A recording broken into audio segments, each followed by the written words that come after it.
Hello, hello. I hope this finds you doing well this lovely Friday afternoon. I just posted something on my Meg Happens Facebook page. I stumbled on a YouTube video today talking about addiction and where it stems from. And I just thought it was a really, really good depiction. He states it really well, where addiction really stems from. There are so many different opinions about it, but when you look at it, you look at those of us who have had various addictions and you link it to our pasts, there is a common denominator, and that almost always is trauma. Oftentimes, people don't even realize the severity of the trauma that they had, or they can't remember in early childhood.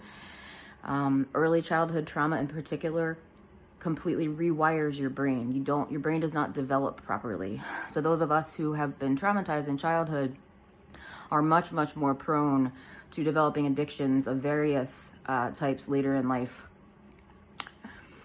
based on our coping mechanisms, based on our support systems and lack thereof.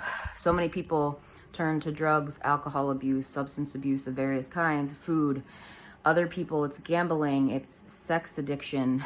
It can be a work addiction, any kind of addiction to overachievement, anything that keeps you busy and keeps your mind, keeps you kind of numbed out, so that you don't have to feel those terrible feelings that you've been feeling for years and years or decades and decades.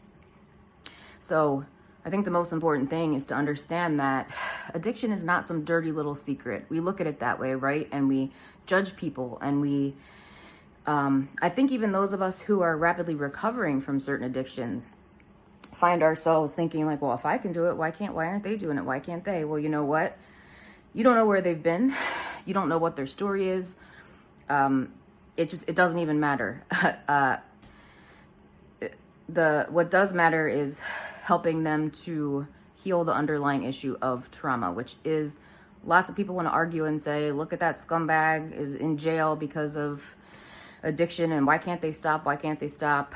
Well, again, it depends on your poison of choice. For me, as far as substances go, I would say like sleeping pills and alcohol are as far as it got for me. And that was far enough. And it is kind of ironic that those are legal. And as the gentleman stated in that video, if you want to check out my post on Meg Happens, he talks about how it's perfectly okay and acceptable for us to drink ourselves to death. I'm sure people frown on it, but it's legal. So it's those who unfortunately fall into the drug addiction trap cycle, some especially for traumatized people who are desperate for that relief from their pain, and they don't know, they've tried everything else and it hasn't worked. A lot of times they do reach for drugs, in a weak moment, and it's just, you become physiologically dependent on those drugs. And when you have that underlying, when you're in fight or flight all the time from an unhealed addiction, those drugs are going to work a lot better on you than on somebody else. And you're going to need a lot more of them too. They're going to bring you a lot of relief that you don't get from anything else. Point is, I'm not making excuses. I'm not saying it's okay to be addicted. What I'm saying is that it makes complete sense, and it is possible to heal that, but you can only heal addiction if you heal the root cause of the addiction. There's always a root. People don't just intentionally start taking drugs and never stop until they kill themselves, unless there's something else that needs healing, right?